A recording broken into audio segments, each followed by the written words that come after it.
আপনি তেলাওয়াত করছেন ঘরের বারান্দায় বসে, ওয়ালা ইয়াহুদ্দু আলা তুআমিল মিসকিন, আল্লাহ পাক বলেন মিসকিনকে খাবার দাও। যারা খাবার দেয় না, খাবার দিতে উৎসাহ করে না, এই মানুষগুলো কিয়ামতে বিশ্বাসী না। তেলাওয়াত করছেন, হঠাৎ ফকির মিসকিন একজন এসে বলছে আমাকে খাবার দেন। আপনি যদি বলেন আমার পড়ায় ডিস্টার্ব করলেন কোন কারণে, আপনি কি পড়ছিলেন? আপনি পড়ছিলেন কি সেইটাই তো সামনে এসে হাজির হয়েছে। আপনি সেই কাজই যদি না করেন তা আপনি পড়ে কি করবেন? আপনাকে তো আল্লাহ পড়ার জন্য দিয়েছিলেন, যে এটা মেনে নাও। কথা বলেন ঠিক কিনা? যতটুকু শোনা যাচ্ছে এ পরিমাণে শোনেন ভাই, কিছু শোনা যায় না। হ্যাঁ, হুসাইন হুজুর কই? হুসাইন হুজুর কই? ও এরকমই চলছে। ওই 15.5 বছর যেরকম গেছে এরকমই চলছে। ভাই একটু একটু সহ্য করেন আর কি, আমরা তো সময় চলে যাচ্ছে এভাবে, একটু কথা বলতে দেন। গুরুত্বপূর্ণ একটা আয়াত পড়েছি, কিন্তু এটা এখন বাস্তবে আমাদের সামনে আসতেছে, খুব দরকার। এই আয়াতটা যদি আমরা এখনো বুঝে আমল করতে না পারি, সামনে কিন্তু আবার 100 বছর পেছিয়ে যাওয়া লাগবে। নাকি আমি সূরা কাউসার পড়বো? কাউসার পড়লো আমি এ পর্যন্ত চলে আসবো। যেখানেই দেবেন আমি ঘুরে ফিরে একেবারে ওই মাওয়ের কাছে। কথা বলছেন? আমারে অনেক জায়গায় যে বলে কবরের ওয়াজ করেন। আরে ভাই, কবরে তো আরো সমস্যা। কবরে যে 3টা প্রশ্ন, ওই প্রশ্নগুলো ঠিক করলেই তো দুনিয়া ঠিক হয়ে যাবে। কথা বলে না কেন? কেউ যদি বলে মার রব্বুকা, রব্বি আল্লাহ, মা দীনুকা, দীনুন আল ইসলাম, মান হাজার রাজুল হাজা নাবিয়্যুনা মুহাম্মাদুর রাসূলুল্লাহ, এর বাইরে দুনিয়া আখিরাত আছে? সব তো এর ভেতরেই। এখানে যেখানেই দেবেন, যদি বলেন মরণের কথা বলেন, মরণেও রাজনীতি আছে। সব জায়গায় আল্লাহ কোরআনে কারীমকে দিয়ে রেখেছেন। যেখানে যাবেন কোরআনের বাইরে চলতে পারবেন? বলেন। আল্লাহ রাব্বুল আলামিন সূরা ইয়াসিনের শেষ নাম্বার আয়াতে যেটা জানাতে চাইলেন, হে পৃথিবীর বান্দা বান্দিরা, আমি আল্লাহ কিন্তু পবিত্র। যে সমস্ত বিষয়ে আমার সাথে শরীক করা হয়, আমার সাথে জুড়ে দেওয়া হয়, এগুলো থেকে আমি আগেই মুক্ত। আমার হাতে ক্ষমতা, আমার কাছে ফিরে আসা লাগবে। অথচ এই যে কথাগুলো বাংলায় বললাম, এগুলো অনেকের জীবনে নেই। সুবহানাল্লাযী বিয়াদিহি মালাকুত, এই যে মালাকুত বহু বচন দিয়েছেন, এটা খেলা করার জন্য শব্দগুলো আল্লাহ কোরআনে সেট করেননি। আল্লাহ বলেন আমার এই হাতের ভেতরে রাজত্বের চাবিকাঠি, আমি যাকে ইচ্ছা তাকে দেই, যাকে ইচ্ছা তাকে নামিয়ে দেই। এই বিশ্বাসটা অনেকে এখনো পর্যন্ত করেন না। অনেকে এখনো ভরসা করে আছে যে না, জনগণ ক্ষমতার উৎস, এটা শিরিক। এক কথা বলছেন না কেন? কারণ আল্লাহ যেটা পারে ওইটা অন্য কেউ পারে, এই বিশ্বাস করার নাম শিরিক। আল্লাহ বলেন আমি পারি ক্ষমতায় দিতে, অন্য কেউ পারে না। আমার সাথে যদি অন্য কাউকে কেউ যোগ করে দেয়, সে আমার সাথে শিরিক করে। বাংলাদেশে বহু মুসলমান আমরা দেখতে পাচ্ছি এই সূক্ষ্ম শিরিকের সাথে জড়িত। কথা বলেন ঠিক কিনা? সুতরাং এই শিরিক আমাদের ভেতর থেকে থাকে, তাহলে জান্নাত হারাম হয়ে যাবে, জাহান্নাম ওয়াজিব হয়ে যাবে। ইন্নাহু মা ইউশরিক বিল্লাহ ফাকাদ হারামাল্লাহু আলাইহিল জান্নাহ ওয়া মাওয়াহুন নার, ইলা আখির আয়াত। আল্লাহ পাক বলেন কোন মানুষ যদি শিরিক করে আমি আল্লাহর সাথে, ওর প্রথম শাস্তি এই যে ওকে আমি জান্নাতে দেব না। 2 নম্বরে ওকে দেব এক জায়গায়, তার নাম আগুন, জাহান্নাম। বলেন নাউজুবিল্লাহ। ও আমার জাতি, আমি আপনাদের বাঁচাতে চাই। এই সূক্ষ্ম শিরিকে যারা আছেন আজকেই তাওবা করেন। এক্ষুনি আপনাকে পাল্টাতে হবে আপনার বিশ্বাস। ক্ষমতায় কেউ দিতে পারে না, পারে কে? এক কথা বলেন, কে পারে? এটা শুধু এ পর্যন্ত থাকলে হবে? আমি আলিফ থেকে ইয়া পর্যন্ত নবীজির বর্ণনা দিচ্ছিলাম যে প্রত্যেকটি অক্ষরে আল্লাহর নবীর মান, সম্মান, ইজ্জত, মর্যাদা আল্লাহ বাড়াতেই থেকেছেন। শেষে এসে বলেছেন আমার নবী হচ্ছেন নেতা। কি? আরো জোরে বলেন। সুতরাং এই ইয়াসিন দিয়ে আমাদেরকে শিক্ষা আল্লাহ দিতে চায়, এটা কিয়ামত পর্যন্ত এই ইয়াসিন থাকবে না, কিন্তু ইয়াসিনের উত্তরাধিকারী নায়েবে রাসূল ছাড়া তারা থাকবে। আমরা যদি সামনে নেতা হিসাবে কাউকে মানতে চান, কোরআনে ইয়াসিন অনুযায়ী নবীকে যারা মেনে চলে তাদেরকে মানা ফরজ। যে আয়াত পড়েছি সূরা নেসার 58 নম্বর আয়াত, এর এক আয়াত পরে আয়াতটা আল্লাহ জানিয়েছেন আমাদেরকে, ইয়া আইয়ুহাল্লাযীনা আমানু আতিউল্লাহা ওয়া আতিউর রাসূলা ওয়া উলিল আমরি মিনকুম। ঈমানদারেরা, যদি সত্যি তোমাদের ঈমান থাকে তাদেরকে বলছি। এ কথা কেন বললেন? ইয়া আইয়ুহাল্লাযীনা আমানু, এই শব্দটা পুরা কোরআনে 89 জায়গায় আমি পেয়েছি। এক কথা এতবার বলা লাগে না, এই জন্যই বলেছেন কারণ বহু মানুষ ঈমানের নাম করে কিন্তু ঈমানের আগে যে কাজ করা লাগে ওইটা করে না। আমাদেরকে আল্লাহ বানিয়েছেন আমা খালাকাতুল জিন্না ওয়াল ইনসা ইল্লা লিয়াবুদুন, আমরা যেন মানুষ আর জিন যারা আল্লাহর ইবাদত করি। ইবাদত করার আগে একটা কাজ করা লাগে, তার নাম ঈমান। ঈমান না হলে ইবাদতের মর্যাদা, মূল্য, কথা বলে না কেন? ইবাদত করার আগে আপনাকে ঈমান আনা লাগবে। ঈমান আনার আগে আপনাকে কি আর কাজ নেই? কেউ যদি ঈমান আনতে হয় না তাও বানা, ঈমান আনার আগে আপনাকে একটা কাজ আল্লাহ নির্দেশ দিচ্ছেন, ফামাইয়াকফুরু বিত্তাগুত ওয়া ইউমিন বিল্লাহ। কোন মানুষ যদি ঈমান আনতে চায় তার প্রথম কাজ হবে সে যেন তাগুতকে ছেড়ে দেয়। এখানে কত আলেম বসে আছে দেখেন তো, আল্লাহ পাক কত সূক্ষ্মভাবে দিয়েছেন, ইবাদতের জন্য বানালাম। ইবাদতের আগে তোকে ঈমান আনা লাগবে, ঈমান আনার আগে তাগুত ছেড়ে দেওয়া লাগবে। তাগুত ছেড়ে দিয়ে কেউ যদি ঈমানের দাবি করে, এই লোকটার ঈমান এত মজবুত হবে, এত শক্ত হবে। ৬৭ দিন রিমান্ডে ছিল ডক্টর শফিকুল ইসলাম মাসুদ, এরপরও তাকে ঈমান থেকে টলাতে পারেনি। কারণ এই লোকটা ঈমান আনার আগে আগে তাগুত বর্জন করেছে। আর যারা তাগুত বর্জন না করে ঈমানের দাবি করে, মানুষগুলো জালেমাদেরকেও কওমি জননী নাম দিয়েছে। তাদেরও ঈমান ছিল, তাদের দাড়ি, টুপি, জুব্বা দেখেছেন কত বড় বড়। তারা ঈমান এনেছে কিন্তু তাগুত না ছেড়ে, এই কারণে তাদের ঈমানটা মজবুত হয়নি। বাতাস একটু পাল্টালে তারাও পাল্টিয়ে গেছে। কত নিচে নামলে একজন বিশ্ববিখ্যাত জালেমাকে মানুষ কওমি জননী দিতে পারে। আপনি বলেন তো, এটা মানুষের ভেতরে পড়ে। তার বাবা তো ভালো মানুষ ছিল, তার বাবার পেট থেকে, মায়ের পেট থেকে কি আল্লাহ পাঠিয়েছে। এ পৃথিবীর ৬ জন মানুষের তালিকা পাওয়া যাচ্ছে এখন গণহত্যার, তার ভেতরে যিনি পালিয়েছে তার নাম আছে। এরকম একটা গণহত্যাকারী এ মানুষকে আপনি কওমি জননী দিয়ে দিলেন। উনি তো গণহত্যা শুধু ২৪ সালে করেছে তা না, ৬ সালের ২৮ অক্টোবর থেকে শুরু। জসিম ভাইকে পিটিয়ে হত্যা করার পরে লাশের উপরে ড্যান্স দিয়েছে ওনার কথা মতো। সারা দেশ থেকে যখন মানুষ লগে বইটা নিয়ে গেল, এ মেহেরপুর থেকেও গিয়েছিল।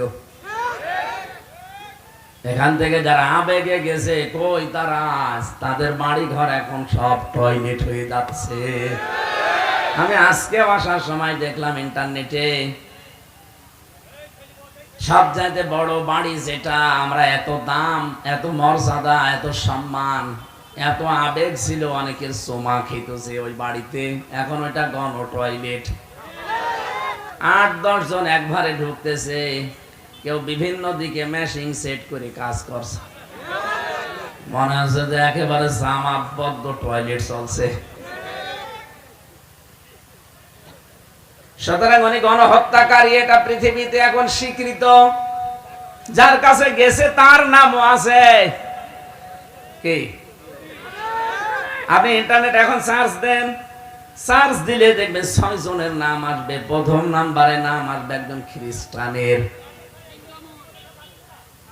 আমি নামগুলো বলতে চাচ্ছি না, 2 জনের নাম আমি বলি নাই, শুধু ইঙ্গিত দিয়েছি। 6 জনের নামই আমার মুখস্থ আছে। কি নিকৃষ্ট মানুষ তারা বলেন, তামাম দুনিয়া এখন তাদেরকে ঘৃণা করছে।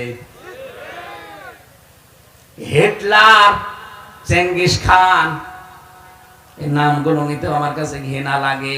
আমার মনে হয় যুগের আবর্তনে দেখবেন এই মানুষগুলোর নাম এরকম মানুষ ঘৃণা ভরে প্রত্যাখ্যান করবে। এতগুলো মানুষ মেরে ফেললেন, এরপরও এখনো আপনার অনুশোচনা আসে না? আপনি এখনো অনুতপ্ত হন না? এখন উল্টাপাল্টা কথা বলেন, এখনো পর্যন্ত মানুষকে উস্কানি দেন। গতকালকে আমার দেশের হেডলাইনটা দিল্লির মসনদে আগুন লাগিয়ে দিয়েছে। আমি আশা করব এই দেশে প্রথম আলো না নিয়ে, জনকণ্ঠ, এটা জঘন্য কণ্ঠ, এদেরকে না নিয়ে আমার দেশ নয়া দিগন্ত এগুলো কিনলে আল্লাহ রাস্তা দান করা সওয়াব হবে।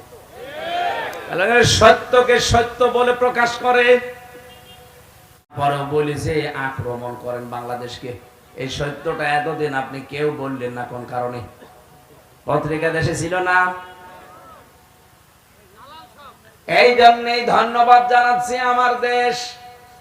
নয়া দিগন্ত চালু হবে, নয়া দিগন্ত টেলিভিশন চালু করার চেষ্টায় আছে। গণহত্যা শাপলা চত্বরে বিশেষ করে এ আলেম ওলামাদেরকে যা করেছেন সব ভিডিও ফুটেজ আছে।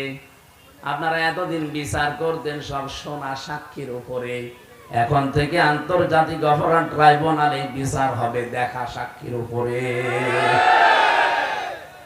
মাওলানা মতিউর রহমান নিজামীকে ফাঁসি দিয়েছেন সোনা সাক্ষীর উপরে।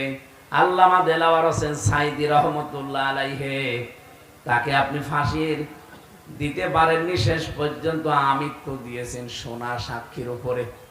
একটা দেখা সাক্ষী ছিল, তাকে সাক্ষী দিতে দেয়নি, সুখরঞ্জন বালি, ওরে গুম করে ভারতে পাঠিয়েছে। এখন মনে হয় জন্ম নিয়ে পেট থেকে বের হলে মানুষ বুঝে ফেলছে যে যা ছিল পুরাটাই ভুয়া। কথা বলে না কেন? এই জন্য আমি সেটা বলতে চাই, খুব সতর্ক থাকা লাগবে। আমাদের ঈমান আনার আগে আমাদের দায়িত্ব হচ্ছে তাগুত ছাড়া। তাগুত না ছাড়লে ঈমানের দাম নেই, তাগুত না ছাড়লে ঈমানের দাম আছে। তাগুত ছেড়ে দিয়ে যদি আপনি ঈমানের দাবি করেন, লাং ফিসামালাহা, আল্লাহ পাক বলেন ওই ঈমান জীবনেও কোনোদিন ছিড়িয়ে যাবে না। এ বাংলাদেশের ইতিহাসে ডক্টর শফিকুল ইসলাম মাসুদ, দেলাওয়ার হোসাইন সাইদি, ওই যে শিবিরের সভাপতি, সবচাইতে বেশি দিন রিমান্ডে তারা ছিল। ওনারা ঈমান এনেছে কিন্তু তাগুত ছেড়ে দিয়ে। এই কারণে এত অত্যাচার করার পরও তাদের টলাতে পারেননি। আমরা কত আলেমকে 15.5 বছরে দেখেছি, ওদের টলানো লাগেনি, ওরা নিজেরা আরো টলিয়েছে। ওনাদের ঈমান ছিল কিন্তু তাগুত বাদ দিয়ে। কথা বলে না কেন? এই জন্য তাগুতের সাথে যদি সম্পর্ক রেখে ঈমান আনেন, ঈমানের দাম নেই। তাগুত ছেড়ে দিয়ে ঈমান আনা লাগবে। এখন তাগুত কি? এটাকে খাওয়া লাগে না চিবানো লাগে? তাগুতের অর্থ প্রধানত 7টা। 1 নম্বরে তাগুত মানে শয়তান। তাগুত মানে কি? এখন বলেন শয়তান পাবো কোথায়? শয়তানের দেশে আছে? হ্যাঁ আছে। শয়তান বলা হয় ওই লোকটাকে যে লোকটা অপচয় করে। এদেশে নেই? যারা অপচয় করবে মনে করবেন একটা শয়তান দখল করে ফেলেছে। এখন বাড়ি যাওয়ার পরে যদি দেখেন আপনার স্ত্রী আপনাকে গালি দিচ্ছে, শুকুরের বাচ্চা, কুকুরের বাচ্চা, আপনার ভালো লাগবে? অবশ্য ঠিক, ভালো লাগবে আপনার? আপনার কি রাগ হবে? জবাব দেন না কেন? রাগ হবে না? না। আপনি যদি বিবেক বুদ্ধিমান মানুষ হয়ে থাকেন, রাগও আপনার হবে না। চিন্তা করবেন একটা শিক্ষিতা মেয়ে, ভালো বংশের মেয়ে, হঠাৎ আমার শুকুরের বাচ্চা গালি দেয় কেন? এ স্বাভাবিক না, অবশ্যই এর জিনে ধরেছে। কিসে ধরেছে? আপনি যখন স্বাভাবিক থেকে অস্বাভাবিক আচরণ করলে মনে করেন ওটা জিনে ধরেছে, ও আর মানুষ নেই, ও জিন এই কথাগুলো বলাচ্ছে। আপনি যদি মানুষ দাবি করার পরেও ঈমান এনেছি দাবি করেও যদি আপনি অপচয় করেন, বুঝবেন আপনি আর মানুষ নেই, আপনাকে শয়তান দখল করে ফেলেছে।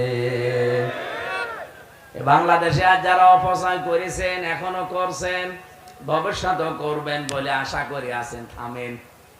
আপনার কিন্তু ঈমান এখনো আনা হয়নি। পৃথিবীর এই একটাই মাত্র কাজ, যে কাজ করলে মানুষ শয়তানের একেবারে ভাই হয়ে যায়। আমি পুরা কোরআন পড়ে দেখেছি, কোন কাজ করলে মানুষ শয়তানের ভাই হয় আমি পাইনি। এই কাজে আছে ইন্নাল মুবাদ্দিরিনা কানু ইখওয়ানাশ শায়াতিন ওয়া কানাশ শাইতানু লিরাব্বিহি কাফুরা। অবশ্যই অপচয় যারা করে তারা শয়তানের ভাই, আর শয়তান তার রবের প্রতি অকৃতজ্ঞ ছিল। এজন্য আমরা এখান থেকে সতর্ক থাকবো, নয়তো আমার ঈমানের কোনো মূল্য থাকবে না। আল্লাহ শুধু ফতোয়া দিয়ে শেষ করে দেয়নি, আল্লাহ নিজে এই কাজটা দেখিয়েছেন। সানুরিহিম আয়াতিনা ফিল আফাকি ওয়া ফি আনফুসিহিম। এই যে ওয়া ফি আনফুসিহিম, এই শব্দের ভেতরে আমি তাফসীরে পড়েছি, আল্লাহ রাব্বুল আলামিন বলেন অতি শীঘ্রই আমার দিক দিগন্তে এবং মানুষের এই বডির ভেতরে এমন কিছু আমি আবিষ্কার করে দেখাবো, হাত্তা ইয়াতাবায়ানা লাহুম আন্নাহুল হক। আমি যে সত্য এটা যতদিন প্রমাণ না হবে ততদিন দেখাতেই থাকবো। তার একটা বিষয় আমি কয়েকদিন আগে পেয়েছি, বিজ্ঞান আরো অনেক আগে পেয়েছি, আমি লেখাপড়ায় পেলাম। এই যে আমরা খাবার খাই, খাবারের মূল নির্যাস গুলো দিয়ে তৈরি হয় পিত্তরস, কিছু দিয়ে রক্ত হয়, কিছু দিয়ে বীর্য হয়, কিছু দিয়ে টয়লেট হয়, বিভিন্ন জায়গায় ছড়িয়ে যায়। যেটা আসল জিনিস, খাবারের আসল নির্যাস দিয়ে, এর নাম পিত্তরস। খাবার যতক্ষণ পেটে থাকে ততক্ষণ ওটা ফোঁটা ফোঁটা পড়তে থাকে। এটা এত দামি জিনিস শরীরের ভেতরে, যতক্ষণ খাবার হজম না হবে এটা হজম করার সহায়ক। এই জন্য দামি জিনিস, এ কারণে পেটে থাকলেই পড়তে থাকে। খাবার পেটে থাকবে না, ওটা পড়বে না, অটোমেটিক বন্ধ হয়ে যাবে।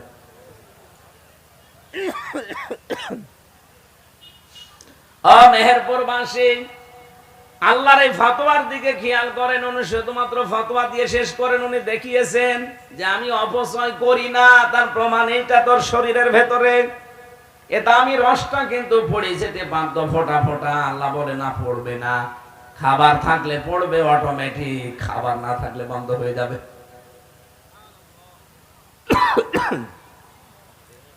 এখান থেকে প্রমাণ পাওয়া যায় যেটা অপচয় যারা করে তাদের ঈমানের কোনো মূল্য নেই, কারণ অপচয় করে শয়তান, আর ঈমান আনতে হলে শয়তান আগে বাদ দেওয়া লাগবে। দ্বিতীয় নম্বরে, শয়তানের দ্বিতীয় নাম্বার গুণ হচ্ছে দুনিয়াতে ও যৌনতা ছড়াতে ভালোবাসে। সব সময় উলঙ্গ থাকলে ওর কাছে ভালো লাগে। এজন্য জান্নাত থেকে আদম আর হাওয়াকে বের করে দেবে, এটা তার উদ্দেশ্য ছিল না। তার প্রথম উদ্দেশ্য ছিল তাদেরকে আমি উলঙ্গ করব। এই দুনিয়াতে যে মেয়েরা, যে পুরুষেরা উলঙ্গ থাকতে ভালোবাসে, পোশাক পরার পরেও অনেকে উলঙ্গ থাকে, কথা বলে না কেন? আপনি মনে করবেন ওটা মানুষের ভেতরে নেই, ওরে শয়তানে দখল করে ফেলেছে। এই পৃথিবীর একটা প্রাণী আমরা দেখি, কুকুর, এত বড় লেজ আছে, এর বড় লজ্জাস্থান ঢাকা থাকে না, উলট করে মানুষকে দেখায় যে যা দেখবি দেখ। এদেশে বহু মহিলা আছে, পুরুষ আছে, নিজের গোপনাঙ্গ গুলো আর উন্মুক্ত করে মানুষকে দেখায় যে যা দেখবা দেখো। আপনি মনে করবেন এটা কুকুরের চাইতে আল্লাহর কাছে নিকৃষ্ট, বলেন নাউজুবিল্লাহ। 3 নম্বরে শয়তানের কাজ হচ্ছে এ পৃথিবীতে সব চাইতে বড় আদল। আজকের তেলাওয়াত কিন্তু আয়াতের 2 বার আছে আদল শব্দটা। এই আদল শব্দের ব্যাখ্যা আমি পেয়েছি তাফসীরে 3টা। 1 নাম্বার আদল হবে ন্যায় বিচার হবে আল্লাহর সাথে। 2 নাম্বার ন্যায় বিচার হবে রাসূলের সাথে, 3 নাম্বারে ন্যায় বিচার হবে পৃথিবীর সৃষ্টি জগতের সাথে। তামাম দুনিয়ায় যত সৃষ্টি আছে এর ভেতরে 1 নাম্বারে ভালো ব্যবহার পাওয়ার জন্য উপযুক্ত আপনার মা, আপনার বাবা। এটা তো আমি বানালাম নাকি? হ্যাঁ, কোরআন শরীফের ভেতরে 23 জায়গায় পেয়েছি।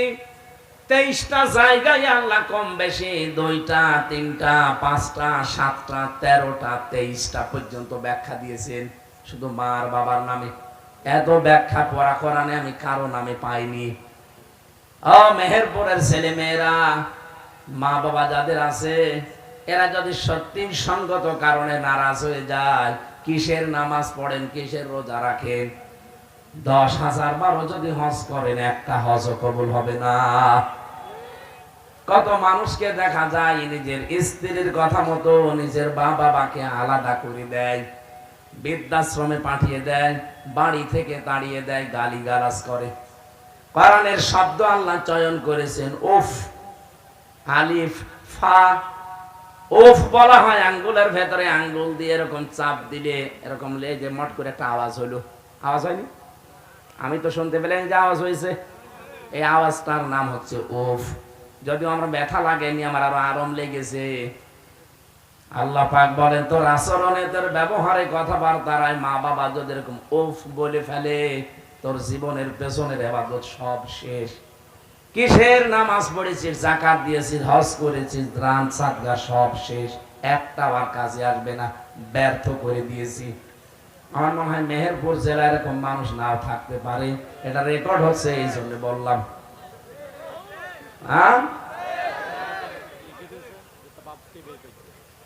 আপনি নামাজ পড়েও যদি মা বাবাকে তার হক আদায় না করেন, তাকে আবার নাকি গালিগালাজ করেন, বাড়ি থেকে বের করে দেন, আপনি মানুষ? আপনার চাইতে তো কুকুর ভালো। কার কথা মতো এগুলো করেন? বোর কথা মতো। ওই বউ আর একজনের কথায় চলে, ওই বউ চলে ওর মার কথা আর ওর বড় বোনের কথায়। ওখান থেকে খালি ইনজেকশন দেয়। না মেহেরপুর এরকম মহিলা নেই? কার কার বউ এরকম আছে হাত তোলেন তো। না না, আন্দাজে মিথ্যা কথা বলা যাবে না। নেই, আলহামদুলিল্লাহ। সম্মানিত মা বোনেরা, আশা করছি আপনার স্বামীকে এরকম এত বড় অপরাধ করাবেন না। আল্লাহর কাছে সবচাইতে ঘৃণিত কাজ 3টা। 1 নম্বরে নিজের মা বাবার সাথে খারাপ আচরণ করা, 2 নম্বরে প্রতিবেশীর স্ত্রীর সাথে লাইন করা। এদেশে তো নেই। হ্যাঁ আছে। কত আল্লাহর ওলি এখানে বসে আছে, নামাজ পড়ে, তাহাজ্জুদ মিলে, অথচ ভাবির সাথে, প্রতিবেশীর স্ত্রীর সাথে, বিবাহিত মেয়েদের সাথে ও মোবাইলে গল্প করে, চ্যাটিং চলতে আছে। এগুলো কবিরা গুনাহ, কবিরা গুনাহ। আরেকবার বলছি, কবিরা গুনাহ। এখনই এরকম লাইন যাদের আছে, বিবাহিত মেয়েদের সাথে লাইন করে কি করবেন আপনি? ওর স্বামী যতদিন তালাক না দেবে আপনি বিয়েও করতে পারবেন না, মনে মনে কষ্ট পাবেন। এই যার সাথে বিবাহিত মেয়েদের সাথে লাইন করছেন, এটা বন্ধ করেন ভাই। আল্লাহর কাছে এটা ঘৃণিত কাজ একদম। শয়তান খুব আকর্ষণীয় করে দেখায়। কেন? ওর ভেতরে যা আছে আপনার স্ত্রীর ভেতরে নেই। অনেকে বলে হুজুর এক জিনিস আর কতদিন খাবো। ওরে শয়তান, ও যদি বলে এক জিনিস কতদিন খাবো, ওই মহিলাও তো বলতে পারে না যে ওই এক সাথে আর কয়দিন। না, আর একটা ঘৃণিত কাজ আছে আল্লাহর কাছে, সবচাইতে ঘৃণিত, সেটা মানুষের অধিকার নষ্ট করা। এই যে চাঁদাবাজি যারা আরম্ভ করেছেন সারা দেশে, নাম নিয়েছেন আপনি অমুক দলে, ওই দল কিন্তু টিকবে না। আমির জামাত ডক্টর শফিকুর রহমান মেহেরপুরে মনে হয় আসবে নাকি, আমার কুষ্টিয়ায় আসবে 4 তারিখে। অনেক ঘোষণা দিয়েছে বাংলাদেশে চাঁদাবাজি আমরা করব না, কাউকে করতেও দেব না। কোন মহারথী আপনি চাঁদাবাজি করবেন? এতদিন যা হয়েছে হয়েছে, এখন আর আগস্টের 5 তারিখ নেই, পার হয়ে গেছে। কথা বলেন না কেন? কিয়ামত পর্যন্ত বাংলাদেশে ইনশাআল্লাহ মুসলমান থাকলে এই দেশে চাঁদাবাজি হবে না। রাজি নেই আমরা। আর এটা যদি বন্ধ করতে হয়, কোরআনে কারিমের সূরা এই আয়াতটা পড়া লাগবে। ইন্নাল্লাহা ইয়া'মুরুকুম, আমি আল্লাহ তোমাদেরকে অবশ্যই আদেশ করছি, আনতু আদ্দুল আমানাতি ইলা আহলিহা, তার প্রাপকের কাছে তার আমানতটা যে পাবে তাকে দিয়ে দাও। এখানে আমানত বহু বচন দিয়েছেন। মারিফুল কোরআনে তাফসিরে লিখেছে আমানত মানে রায় দেওয়া, ভোট দেওয়া। সুতরাং সামনে যদি এরকম আমানত দেওয়ার উপযুক্ত জায়গা আছে, আপনি রাজনীতি মনে করলো আমি বলবো, কারণ আমি বাঁচাতে চাই আপনাকে। আপনি তো কোরআন বোঝেন না, কোরআন জানেনও না, আমি যেহেতু বুঝেছি আপনাকে বোঝালাম। যদি বিশ্বাস না করেন এখানে যারা আলেম আছে জিজ্ঞাসা করেন। আমানত তাফসিরে মারিফুল কোরআন বাংলায় লেখা পাবেন, আমানত মানে ভোট। এজন্য সামনে ইবাদতটা আমরা যেন নষ্ট না করি। হ্যাঁ, প্রাপক যে যোগ্য ব্যক্তিকে অবশ্যই আপনি এটা দেবেন। ওই লোকটা যদি চেয়ার পাওয়ার পরে ভালো কাজ করে, আপনি বাড়ি বসে বসে ওই সওয়াব পেতেই থাকবেন। এটাকে আমি বানালাম নাকি? সূরা নিসা 5 নাম্বার পারার 10 নাম্বার পৃষ্ঠার 11 নাম্বার লাইনের 85 নাম্বার আয়াতে আছে। এত দলিল দিয়েও মানুষের রাগ হয়। হ্যাঁ হুজুর আমার বিরুদ্ধে বলছে। আরে ভাই আমি আপনাকে চিনি? হ্যাঁ, আপনারা কোনোদিন দেখিও নি? কোরআনে কারিমের কথা সঠিকভাবে বলতে গেলে আপনার বিরুদ্ধে চাইতে পারে, কারণ আপনি তো মানেন না। যারা মানে তাদের দিকে তাকান, তাদের মনের ভেতরে আরো আনন্দ লাগবে। আর আপনি মানেন না, আমি আপনার পক্ষে আয়াত পাবো কোথায়? যেখানে যায় আগে এই কথা বলো, হুজুর এমন কিছু বলেন না যে আমার গায়ে লাগে। আমি চিনি আপনার গায়ে তো লাগবে, কারণ আপনি সুদের ব্যবসা করেন। কত মানুষ এখানে আছে টাকা ছেড়ে রাখে, মাসে মাসে টাকা আসে, 1000 টাকা দিলে 1100 টাকা দেয়। এরকম মানুষ নেই? এটা মায়ের সাথে জেনা করার গুনাহ হচ্ছে আপনার। কারা এই কাজ করছেন এই মুহূর্তে তওবা করেন যে ছেড়ে দেব না। এই এলাকায় মনে হয় নেই। হ্যাঁ,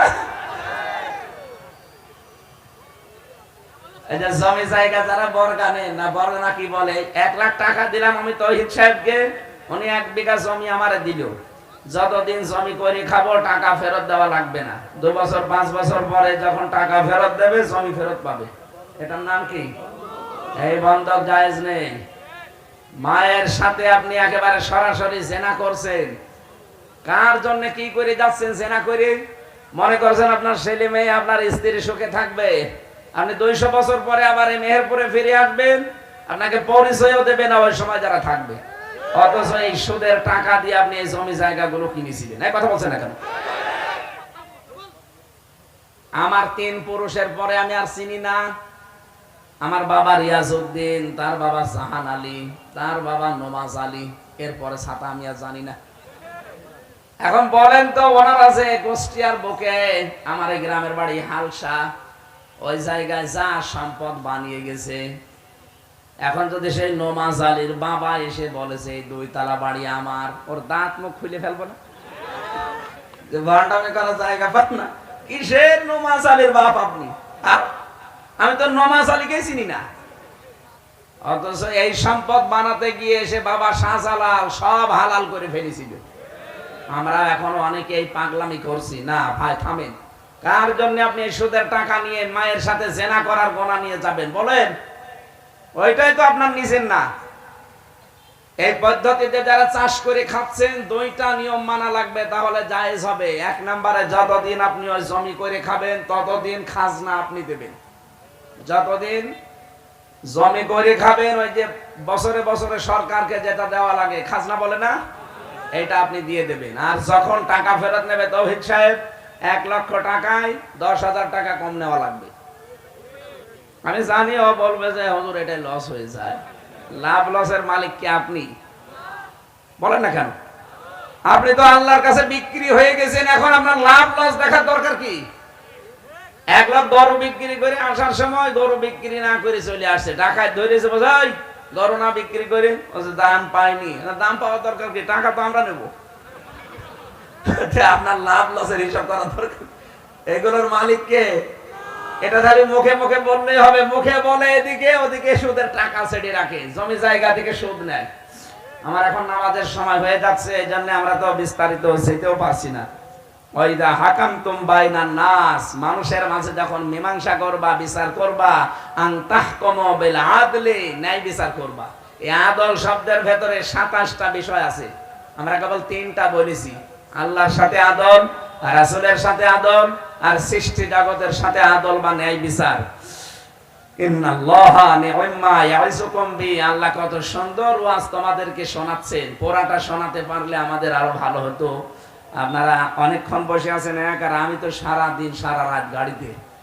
এরপরে আজকে দিনের বেলা একটা পাবনায়, রাতের বেলা আবার আছে সিরাজগঞ্জ। আমি পারছি না। খালি তৌহিদ ভাইয়ের, উনি আমার ম্যাডামের সাথে পড়তো, এই মুখের দিকে তাকিয়ে আমার আশা, নয়তো ম্যাডাম আবার রাত্রে ঝামেলা করবে। এই কারণে আমি আর কিছু বলতে পারিনি, চলে এসেছি।